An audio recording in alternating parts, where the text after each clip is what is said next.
So again, everybody, hey, thank you. I appreciate the time. So round one, so we're set for round two, or from the prelims to the main card. So Brandon Wilson from North Dakota is with me on stage. You know John, I'm Sean. So the ABC MMA Rules and Regs Committee, again, I was appointed once Mike Mazzulli was named president in San Diego in 2015. We put together the committee starting the month after, which was August of 2015. The committee is met monthly via conference call. Transparent as possible. I'm happy to answer any and all questions on this. Our current committee members, as you see, myself, Jody McCormick from Alabama, our great secretary, Dr. Larry Lovelace, who's our MD, Jerin Valel, who was a new member, our Canadian member, great contributions. Brian Dunn, first time I've ever seen him in a tie. He's been with us since the beginning. Jeremy Horn, one of the greatest fighters in the history of the sport. Rob Hines, you know, John, Kevin McDonald, who is here. Jeremy Arneson from Wyoming, who is here. Cristiano Sampo from Brazil, who is here. Brandon is with us, and I don't know why Jody did this, but Sal, your font got really small. I don't know what to read into that, but Sal also. And if anybody thinks that we agree, is Jerin and Sal can attest their first call when they were added to rules and regs. They were new members this year. We do it in 12-month cycles. It got pretty heated, and they felt like they were thrown right into the deep end of the pool. But from that discussion led to one of the things we're going to present. So in 2016, we offered you the changes, which we've already discussed, and something tells me we're going to be discussing again. Changes to the Unified Rules of MMA, which were the first substantial, right, John? Changes to the Unified Rules of MMA since 2001. Went 15 years, which if you watch fights in 2001 and then in 2016, it looks like a different sport, but there were no changes. We felt the need. In the years since, and again, what we're going to present to you today are policy recommendations. Lest anybody think that we are a lobbying body, we're not. No one in this room has ever received a call from me saying, I need your vote. I respect the autonomy of all of these commissions. We're a group that gets together. We're not always like-minded. We're not always in agreement. We're usually not in agreement, but our heart is in the right place. We're trying to advance this sport. We're trying to promote fighter safety. So we're throwing to you three that have made it through our committee, through executive committee, that are policy recommendations again, and I understand this from my own state in Kansas, how state bureaucracies can work. These are not changes to the unified rules. These are policies that we believe that you can simply put in that we think promote fighter safety and values on fighters. So we'll go through those three. John, if you want to comment, we'll answer questions on these. Thanks to Jody McCormick, who is not here, for putting this guide together. He always uses the NBC 1990s The More You Know logo, which I like. The first thing, clarifying the written criterion for the appropriate use of the 10-8. And again, this came from our first call of the new term. Our two newest members, Jerin and Sal. And it was a heated call, and some really good things came out of that. So if you guys want to take this, we can walk through this, the old standard, the new standard. And before they start, 2016 is when we adopted the new language officially, what constitutes a 10-9, a 10-8, a 10-7. I think industry-wide, including non-ABC countries, I know I do a lot of fights in Russia and in China, they've adopted the 10-8 as well. I think it's been infinitely better and more fair for our sport. This is a clarification. Back in 2016, we changed the definition of a 10-8 round because it was important for fighters to get credit for what they were doing that was beyond what is that normal 10-9 round. And one of the things we brought in was a series of elements, the triple Ds, damage, domination with duration, and it's really made a change. But we've had some fights and some instances where we have confusion for the judges on what domination really is. And Sal was the one that really brought this to our attention, being one of the judges that does more big fights than anybody. We decided to look at this, and this is what we've come up with.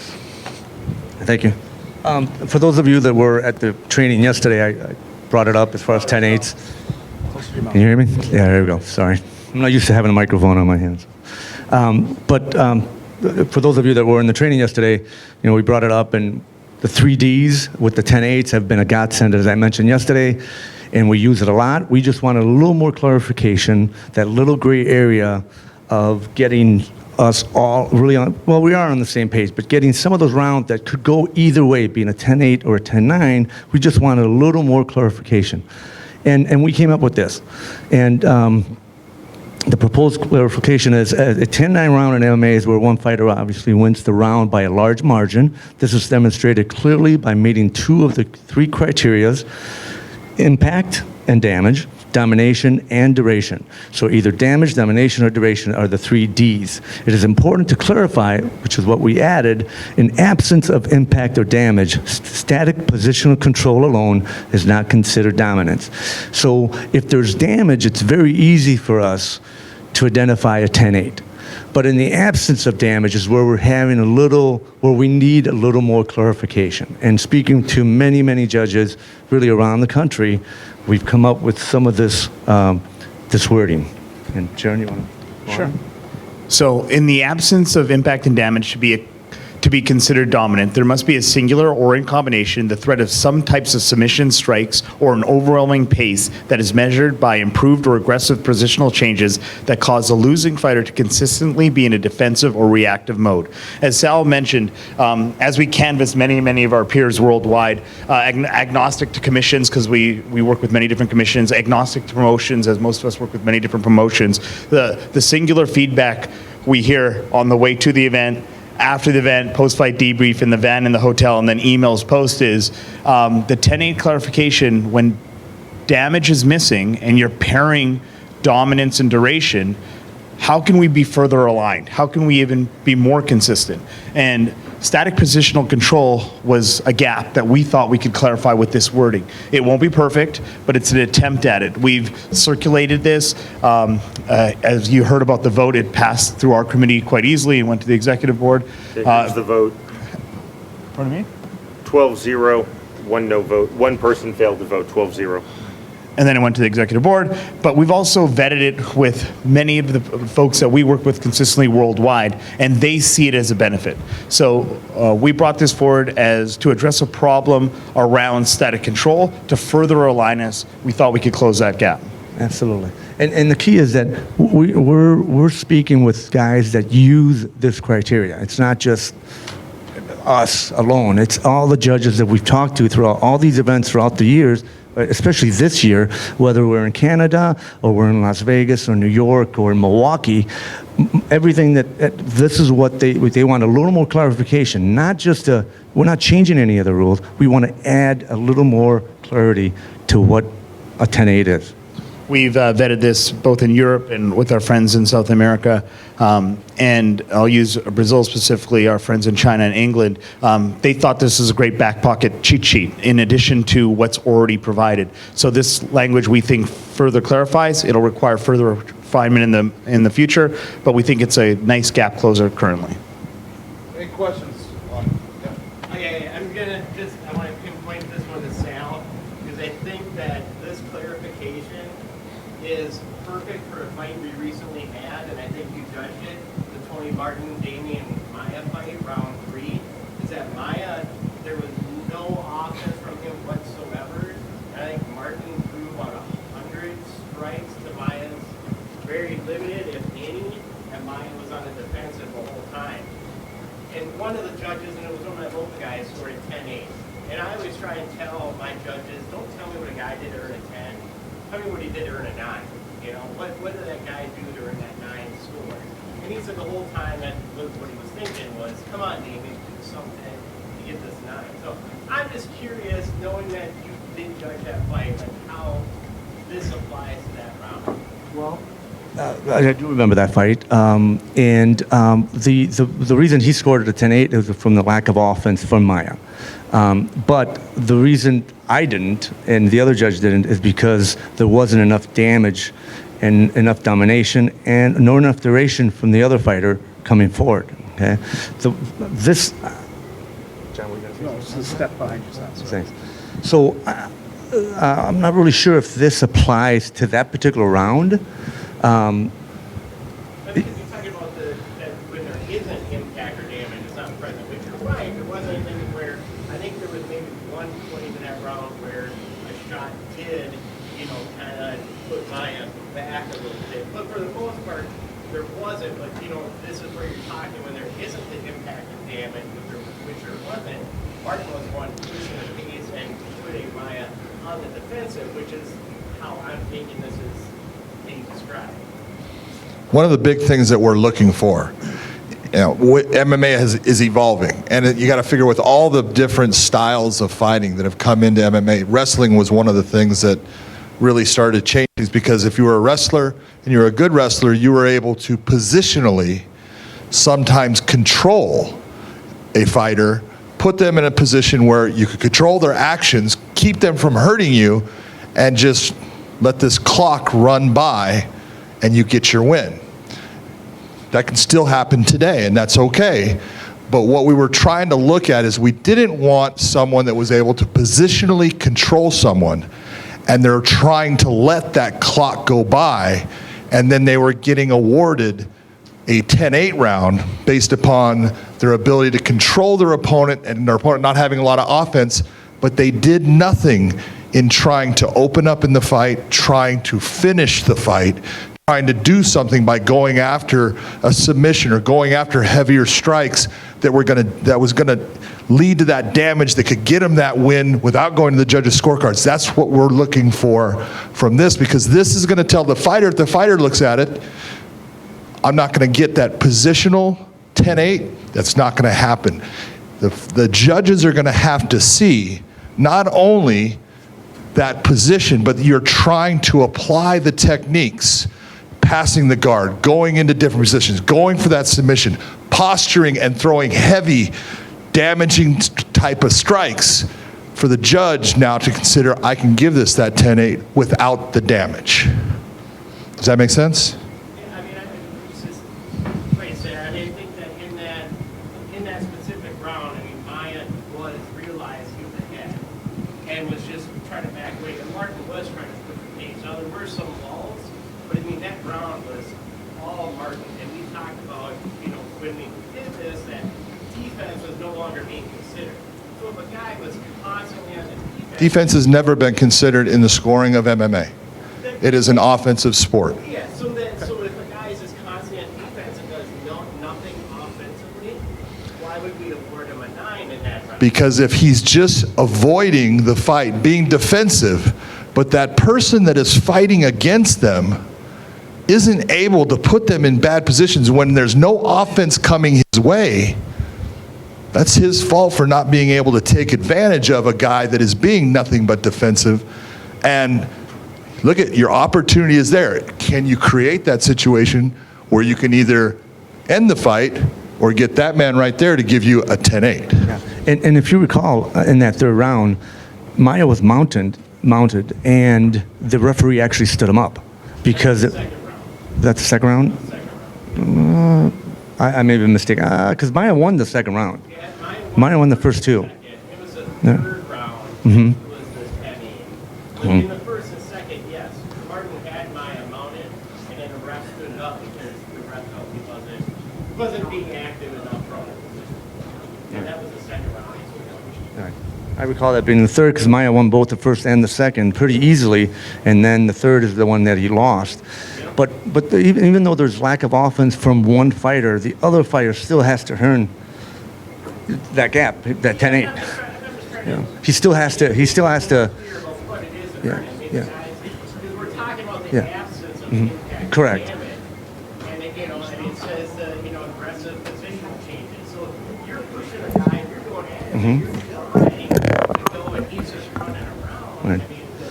And then now we're saying, well, no, yeah, he's defensive, but he's still got to, Yeah. Well, something. So I'm just trying to figure out. sure. Well, but you still have to. But you still have to have duration, and you still have to have dominance. And if he's just chasing the guy, and the guy being defensive, retreating, let's say, he still has to Down to here, John? be dominant, and he wasn't in that third round. You still have to have two of the three to consider the 10-8. Okay. Did you want to?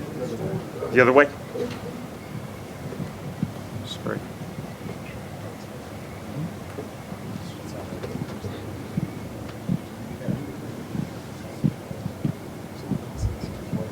Let me see the mics in there. Guys, so what's up on the screen? Jody, our committee secretary, emailed that to the general body. There's the email of 200 people on it. So this was sent out to everybody. If anybody didn't get a copy of this or missed it, let me know. But this was sent out, I think, over a week ago.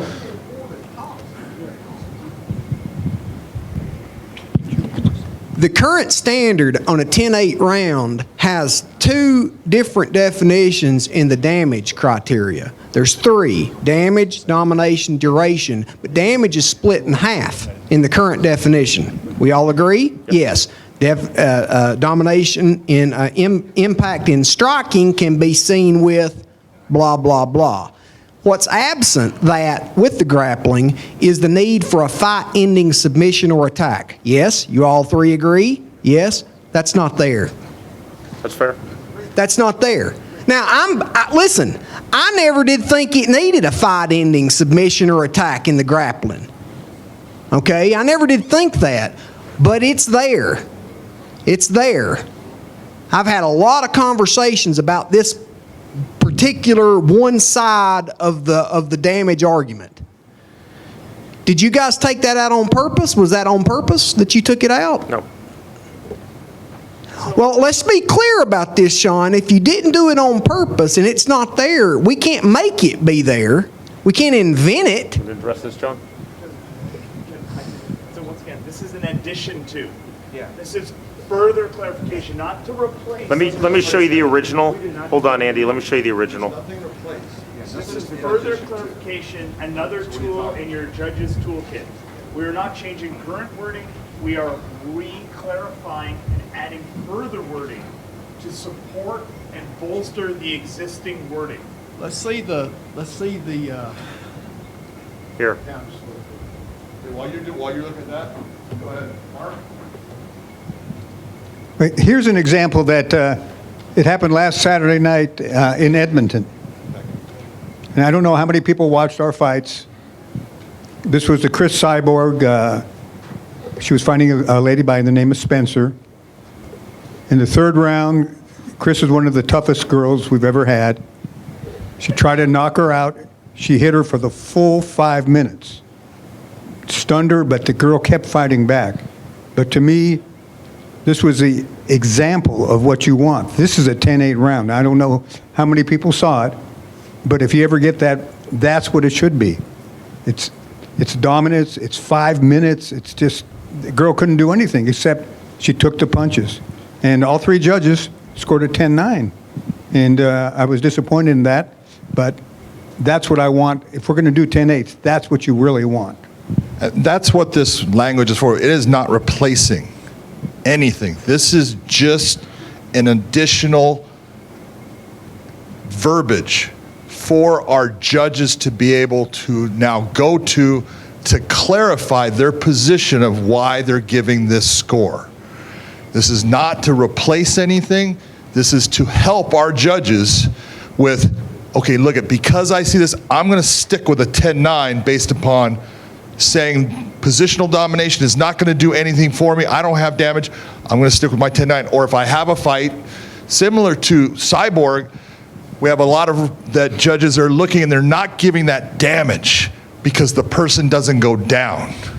Just because the person doesn't go down does not mean that there's not a lot of damaging, heavy shots that are degrading that fighter to the point where by the end of that third round, Felicia Spencer was barely able to stand, but she still came out with 9 points. So hopefully with that clarification, it will help our judges in being more conducive with each other as far as their scores. Instead of getting just one 10-8, we get those three 10-8s, and our judges are looking at the fights the same way. And just to add, the last point is, this isn't driven by the committee. This is actually driven by the industry to the committee requesting further clarification. So this is in response to judges that are actively working worldwide of, hey, the current criteria you gave us is a great tool. We require further clarification, not modification. Well, one of the things I want to make as clear to you as I can for you is, a lot of times people get this whole thing when we talk about new rules, old rules.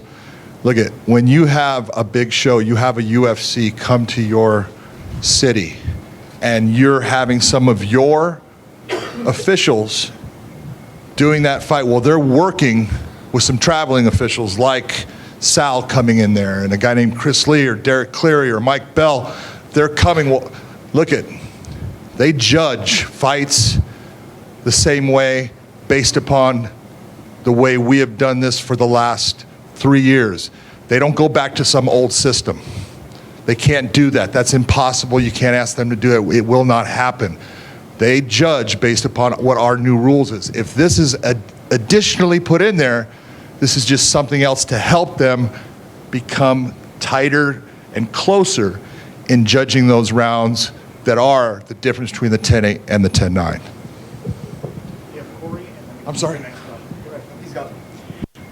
Okay, we're talking about an explanation, a further explanation, which is always great because it leads in the direction of consistent judging. Okay, absence of damage, positional control. What I automatically hear is what we're trying to ensure is that an early takedown followed by maintaining top position without trying to finish the fight, without trying to submit the guy, ain't going to get the guy a 10-8 round. That's a good thing. That is a good Again, thing. you guys did marvelous work in getting the 10-8 and getting people to understand in terms of dominance, damage, duration, but that was the gray area, okay? Fighter took a fighter down, maintained top position, stuffed the other guy's offense. He didn't have any offense. People were starting to score it as 10-8, but that was not correct. A single takedown early, maintaining that top position, does not earn a 10-8 or should not earn a 10-8 unless he's trying to finish the fight. He's trying to rain down blows. He's trying to submission attempt. That, from my perspective, that's what I'm getting from this clarification, and it seems entirely appropriate. That's exactly the way you're looking at it, is the way it's intended. The one that you guys put up. Any other Here. questions on this? This is it. No, we're good? Here's the proposed clarification.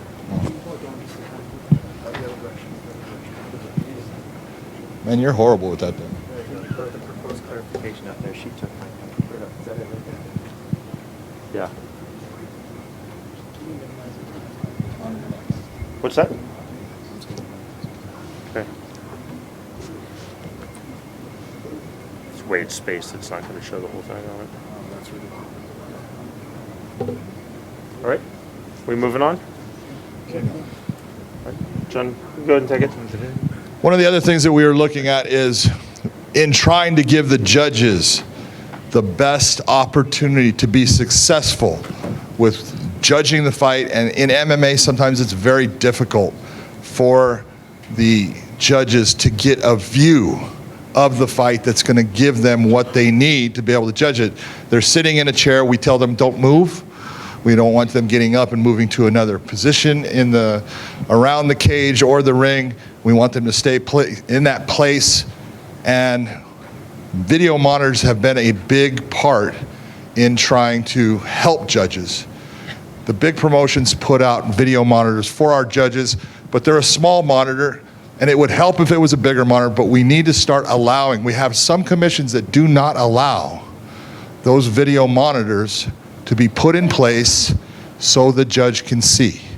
We're not saying that right now that that's all they're doing is looking at the video monitor, but when a fight is across the cage from you, fighters are on the ground, Mark Goddard's big butt is in the way, there's all these things that happen where you cannot see sometimes the most important element that happens in that round. So we're trying to get it so you guys look at having video monitors is an asset for your judges. It is a benefit. Now, not all promotions are going to have the ability to have those video monitors, but the ones that do, you, as the body of the ABC, say this is something we want to see. We want to see video monitors there. It would even be beneficial if you had video monitors for boxing judges. The monitor can help the judge at a time that they can't see the fight. Now they can look and they can see that fight and continue judging, not watching the fight. As you see the vote on this, again, I'll show the vote. I'd like to do full transparency on the vote. We have 13 members of the committee, 12 voted yes. As you see, no no's, no abstentions, and 1 did not vote. John, listen, I'm not trying to split hairs. I'm just asking you questions. But look right here. This is promulgated language. Okay, so But we'll go back to it. We'll let you have your moment. If you're gonna What do you want me to go well, I just don't know. I don't. Dominance in the grappling phase. Can you see? We're talking about 10-8 language again, guys. Let's just finish this on video monitors. Go ahead, Sal. So go ahead. If we're finishing on video monitors while these two guys are talking, that when I first got into judging, I remember that I was told, and I took a seminar as well, that this was in 1992. I was judging kickboxing. I had to sit in my seat. I had to look straight ahead. I couldn't sway or get up off my seat or anything like that. So whenever there was a referee that was in front of me, I couldn't judge it. And I took multiple seminars afterwards, and all the trainers would say, yeah, you have to stand there. No reaction on my face, nothing. I just had to stand there to judge. Well, I asked why. I mean, if I'm trying to get a better view, why is that a bad thing? If I have a video monitor in front of me, why is that a bad thing when the referee's in front of me? In MMA, when the two fighters are on the other side and one has his back and I can't see either one of them and he's pounding, or maybe he's mounted and he's got his back to me and he's throwing strikes, elbows, or punches, and I can only see the shoulder moving, I can't see if they land or not. How can I score that? I can't see it. With a video monitor, it helps me. Now, I'm not constantly looking at the video monitor. It's only secondary to me. So when my view is obstructed, that's when I look down and look at the monitor. Or I may be looking at both. I may be leaning a little bit and I'm looking at the monitor. I lift my eye without even moving my head and I'm looking at the action. I think the monitor is just another tool for us to get it right. I can't score what I can't see, so that's where the monitor comes in, and it's been a godsend as well. Originally, I wasn't sure about monitors when I first used it because I thought it was my concentration, I had to look down, I had to look up. Not so, I was totally wrong. The monitor has become a tool that all of us judges like and use, because when I can't see an action live in front of me, then I look down and I'm able to watch it. A lot of times with some of the big promotions, I look up, just my eyes, not my head. My head hardly ever moves when I'm looking at the monitor. Just my eyes shift. I have to look at the at the action, and whether it's a monitor or live in front of me, it helps to score it. You had a question? Who controls what view is on monitor? I would think whatever the TV, so whatever, yeah. And we have multiple views of it, and it helps because if the referee's in front of me, and some of the bigger promotions, there's a lot of people around. There's obviously the cameraman's in front of you, the referee's in front of you, and the referee has a job to do. I get it. He's standing right in front of me because the fighters are off to the side. I get it, but. I can look between his feet sometimes. Sometimes I can't. Sometimes my view is obstructed. So what do? If I don't have a monitor, I'm kind of screwed a little bit. I have to guess at it. No, I just don't. I can't score it, right? So monitors do help. The question, if you didn't hear, was who controls it, and that's the television director. So I'm in Kansas, and we've had a nice run this year. We've had a showbox. We had a UFC, our first UFC ever. We now have every Invicta. We're getting an LFA. We had a Matchroom Boxing. But 90% of our shows in Kansas are house shows in places like Liberal, Kansas, and Garden City and Dodge City that are never going to be on television. The idea is just because you don't have everyone doesn't mean you shouldn't utilize the ones that do. The major productions, the ones that are on television, that are on UFC Fight Pass, will be able to accommodate monitors for your judges. Usually it's just as simple as an executive director or commissioner or an executive officer going up to the television producer, introducing yourself, and just politely requesting. The bigger shows will accommodate. Most of the shows are not going to be able to have this capability, and that's fine. It's utilizing the tools that do. Just to provide some context for those of you who aren't familiar, no replay goes onto the video monitor, and often, depending on promotion, you can actually toggle your own view. And no audio as well. But the no replay is a key factor.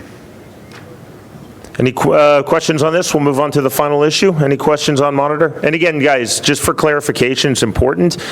These are not changes to the unified rules. These are policy updates as we did in 2018, as we did in 2017. Final one.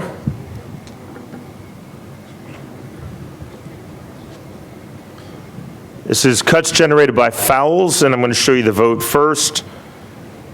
12 yeses, 0 no's, 0 abstentions, 1 did not vote. So this one's simple. Driven by referees, our goal is fairness and safety, and we believe this addresses a giant gap on fairness related to fouls. This levels the playing field. That's the intention of this rule.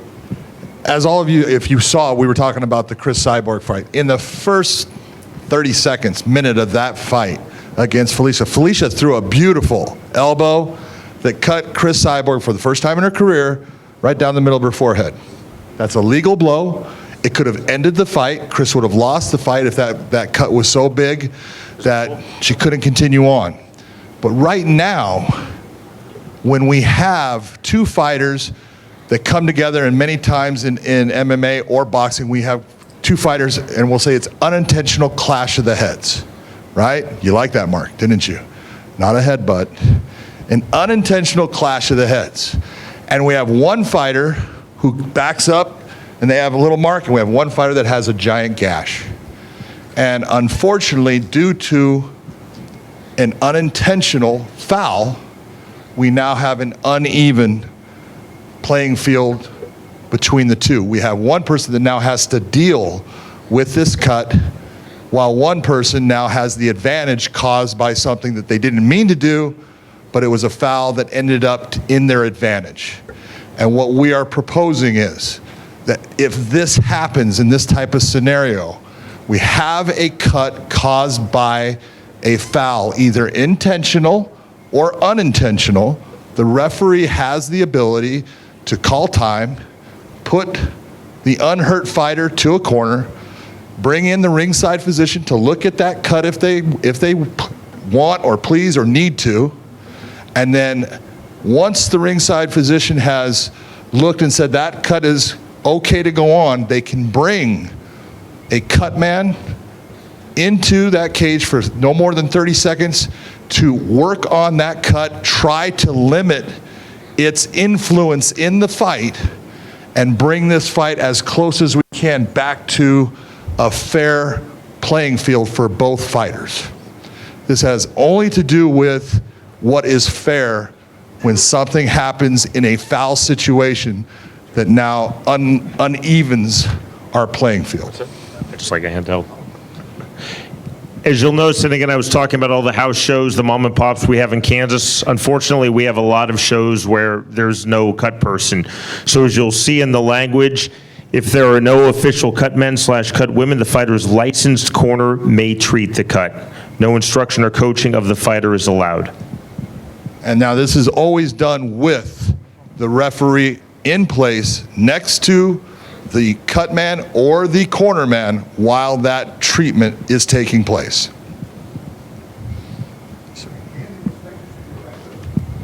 Absolutely. It's one of the things that we put in there. The referee can bring an inspector in not only to be there with the cut fighter, but they can also bring an inspector in to watch the fighter who was part of this accident and is uninjured.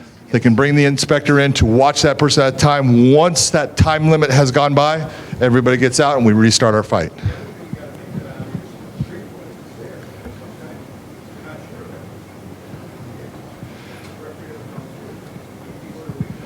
You cannot do that because right now the way we have replay is replay can only be used in a fight ending sequence. If you were saying that the cut was caused, you didn't know what it was caused by, and the doctor is going to stop the fight, then you can go to replay. If you have a cut and you're not sure how it occurred, you could not go to this. That does not apply at this time because you don't know that it was a foul that caused it, so this would have no effect on that fight at all. I'm sorry? Absolutely. Yeah, that nuanced point year. that we just Good walked idea. through is a perfect example of why we need clarification like this. You know, that path we just walked through down with Mr. Ratner is an example where a referee that's done 10 shows a year and is 3 years in may not have considered this scenario or may not know that this is available to him. So when we ask a body like this to bring this clarification and processes back to your jurisdictions, it's to empower that referee to understand that they potentially have this tool set to make it fair again or level that playing field. Any questions on this at all? Anything you're not sure about? Anything that gives you concern? You want to go back to scoring, don't you? John Frank. Yes, I'm sorry. How about a TV event when you have to stop it? A TV event when you have to stop the fight and go over and have the doctor come and check it, or have the cut man come in. This is stopping the round. You know, It is stopping the round. No different than we stopped the round for a lot of things. Fouls. This was a foul. We're stopping it. Yes, it's going to take 30 seconds longer than just having the doctor come in, say it's okay, and now we got someone that's bleeding through down into their eye, affecting their vision, when it didn't happen based upon a legal blow. We're going to bring that cut man in to try to even that up, and hopefully they can go through that without that affecting them in the fight. Will the mechanics require that the referee bring the physician in, or does the referee have the option of saying, no, I'm not going to bring the doctor in, but I am going to give the cut man the opportunity that 30 seconds? Or does the mechanic require bringing the physician in first? I believe the mechanic is we bring in the physician, let the physician say, yes, the fight can go on, then we bring in the cut man to fix that or to take care of it the best they can. Let me provide a little bit of context here. So this language is in addition to the already established mechanic of calling time, bringing the doctor in or the fighter to the cage door to assess the impact of the unintentional or intentional foul. That mechanic already exists. This is in addition to and supporting of now that's happened, great, but how do we address the fact that this cut can pose a challenge or problem to the fighter that was offended? And so this is our chance, regardless of the existing process of warnings and point deductions and all of that, to reset or level that playing field.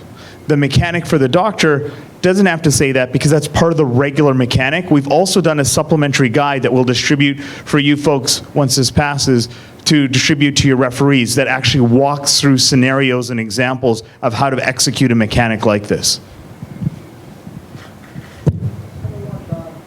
Yes, sir. I like that little policy, the statement I think I like. What I don't want to see though, whether it's boxing or MMA, if the guy's cut, they take the time, they take the time out, they bring the doctor in, and the doctor looks at it with the court, you know, that he got a cut there, maybe they look at it, and then the round ends. I tell my inspectors, work on that cut. That's your job. Because what some guys, because he's by the way, just got his ass whipped, they want another break. They don't work on the cut, and they send them back out again. No. This can be used once, and we chose this wording carefully when we vetted it with our colleagues around the world. Is we wanted to make sure that when translated in a variety of different languages, the intent of once per incident per situation. In fact, referees within the round that it occurs in. And the reason we did that is once you leave that round one, and you enter the break that belongs to round one, that becomes a new round, and it's a different incident that would allow you to interact with it. This just happens at the point of the foul. I want to try to clarify what Greg is saying. Greg is talking about during the break, if you have this, and we'll say this happens with 4 minutes and 50 seconds gone in the round. You have 10 seconds left when you call time. You can still bring that cut man in and do this.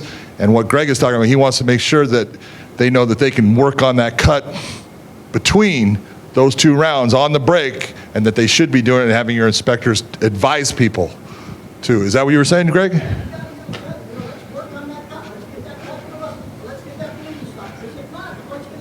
Well, I would hope that they have a corner that's got the common sense to do that, but it's all good. Any other questions on this? What's your proposal? So those are 3 proposals just for transparency. So some things never make it out of our committee, some things make it out of our committee, and then it's ultimately up to the executive committee on what's put before you. So the 3 things is the product of 12 months of our Rules and Regs committee. We'll start anew with the Rules and Regs committee on the next cycle, starting with an August call. I do want to address something which I don't think a lot of you have seen. Again, I'll give my friend and colleague Jody McCormick credit for spearheading this.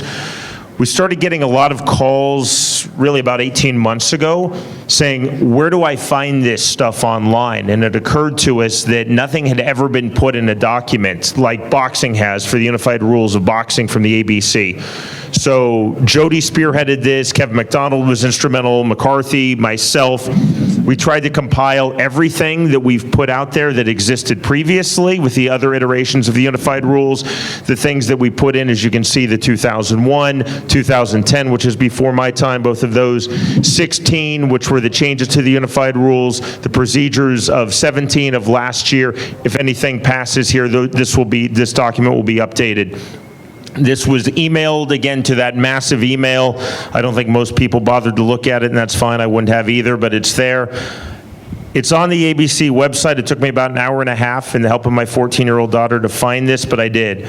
Go under Info, Unified Rules of MMA, and you will find that PDF. So again, if we do vote on any of these policies to approve, this document will be updated and distributed in September.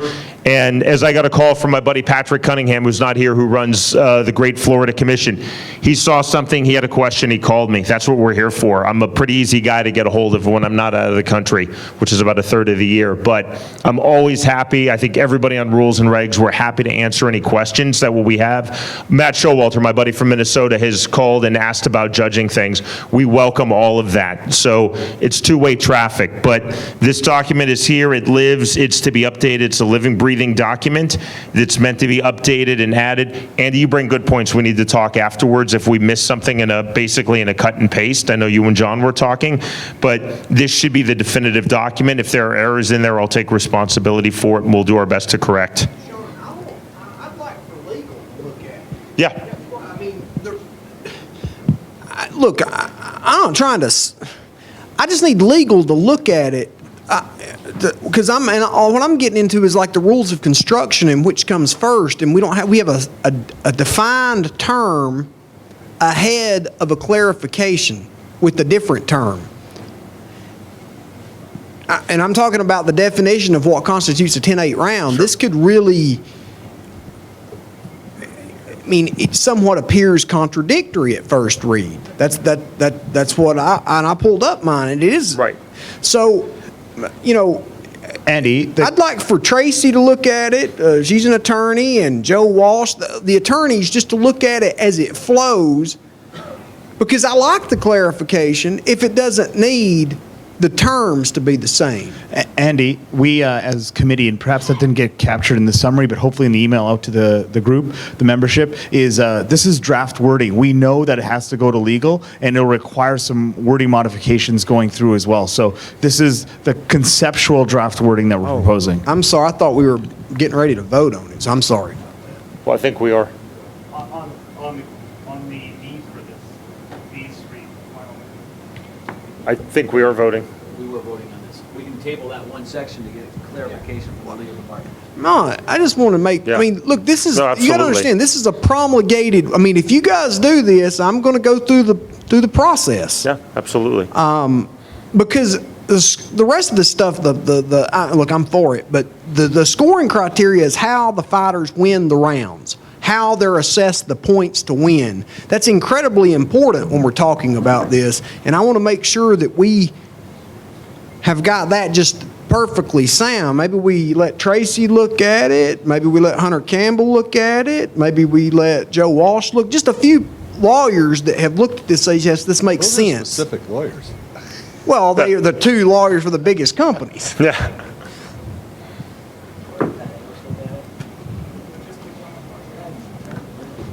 So, Joe, what would you like to do at this point? And then people want to yell at us about grounded fighter for the next hour and a half after we do this.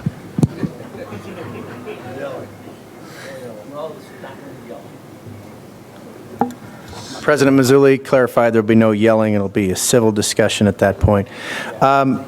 So let's just go over a couple things. We have 3 recommendations coming out of the Rules and Regs Committee. Now, I went and looked up the parliamentary procedure on this, and actually we don't even need a motion. If it's been passed out of Rules and Regs, it could go straight to the floor.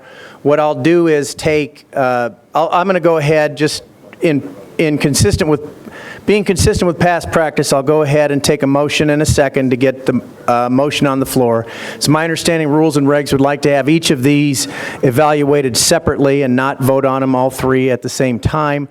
And so if the Rules and Regs would prefer to pull down the clarification of 10.8 until we can have it further reviewed to make sure it's consistent with what we've already got in there for our rules, I can do that and we can bring it up.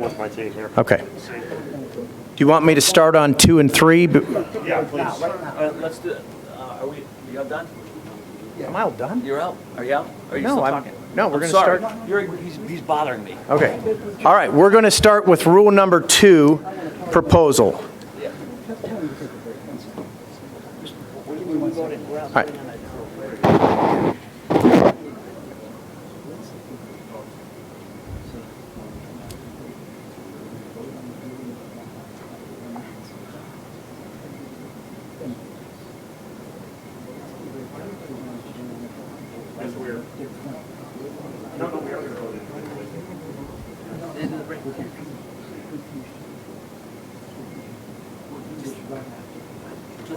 Let's take, I'll make the decision. Let's do it right now, then we'll take a break and do it down later after. We'd like to vote on all three right now, but Yeah. individually. So we're going to go ahead and vote, including on the 10A language, Okay. and then we're going to vote on all three. All right. Was that correct? All right, the committee has asked to have all three, to move forward with all three. At this time, we're going to vote on all three of them separately. And we're going to move forward right now with the clarification of the 10-8 round as described by the committee up here. Now, I will, once there is a motion on the floor, we had a big discussion about this, and the discussion section is obviously much more informal. Once a motion's on the floor, that is for members to speak up and have debate about a specific motion on the floor. So voting members would be the people who would be allowed to speak at that point in time. Is there a motion to adopt the clarification of the 10-8 round? Is there a motion to adopt it? Moved by President Mazzulli. Is there a second? Second by Scott. Is there discussion? Let's acknowledge Kim Sumbler from New York and make sure you've got a microphone and go Guys, ahead. I know that this is going to be really unpopular. I was not prepared to vote on this stuff at all. I looked through our agenda. I looked for any specific voting requirements so that I could discuss it with my attorneys and my executives before I got here to get their take on what we were going to vote on, and I was not prepared for this whatsoever. And I agree with Andy. This is something that not only needs to go through legal before we can say yes or no, but it also needs to go through my state's legal department. And I like I said, I apologize. I know it's going to be unpopular, but I'm not prepared. That's what we're here for. No, Kimmy, that's fine. So again, we did this identically in 17 and 18. These are policy recommendations. These aren't binding. These aren't changes to the unified rules. We did this, remember, we came at you guys with like the neoprene sleeves and on the hand wraps and on loss of bodily functions. Doesn't mean you have to do it. It means that they're policy recommendations. On that premise, okay. I'm a little more confident. I'm a little more comfortable. Okay, good. All right, is there further discussion? We've had acknowledgement from Kim Sumbler and Sean Wheelock. Other voting members who would like to be acknowledged to speak on the motion that is on the floor?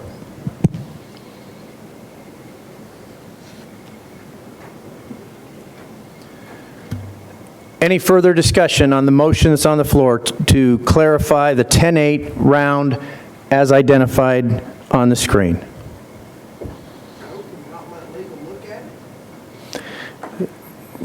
Andy is recognized. Can somebody give Andy a microphone? And I would like for legal just to look at it, just to review it. I second that. It might take 30 minutes. It wouldn't take long. I agree with you. If we're not all comfortable with it, we're not going to do it. We're unified, right? So let's hold off on that one point and move to the second one. Andy Foster has moved to table it And not for long, but temporarily table it. That is the nature of being tabled. And it has been seconded by President Mazzulli, who also made the original motion to pass this. Changed my mind. Is there discussion on tabling this motion at this time?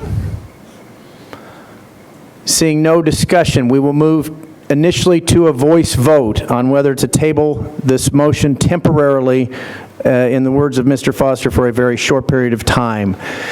Anyone in favor of tabling this motion for a very short period of time signify by saying aye. Aye. And opposed say nay. The motion is tabled for a very short period of time.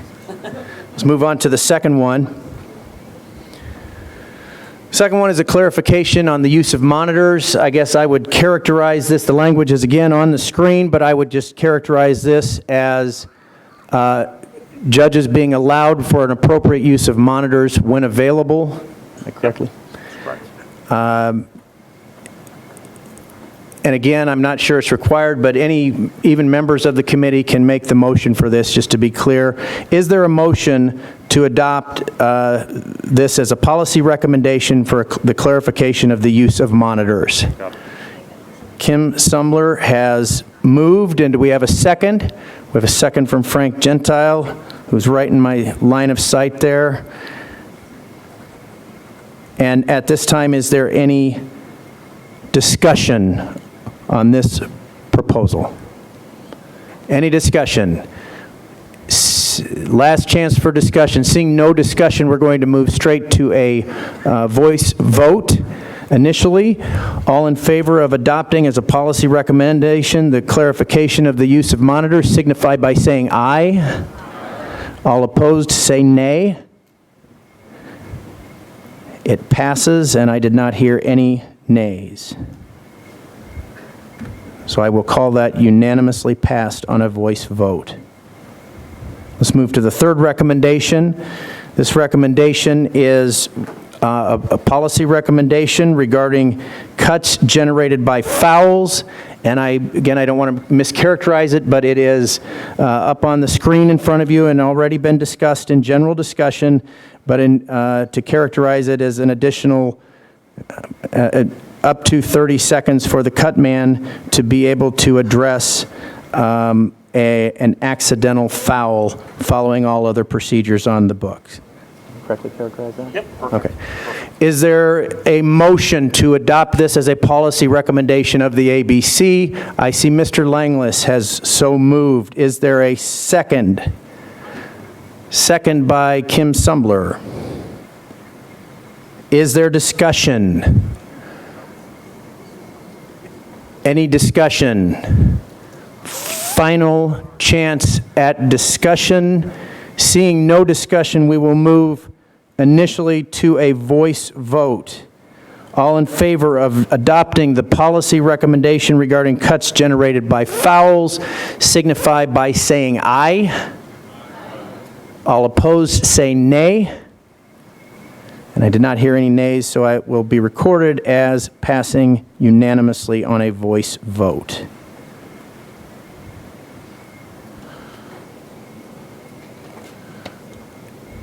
President Mazzulli, are we moving to a break at this time? We are moving to a 15-minute break.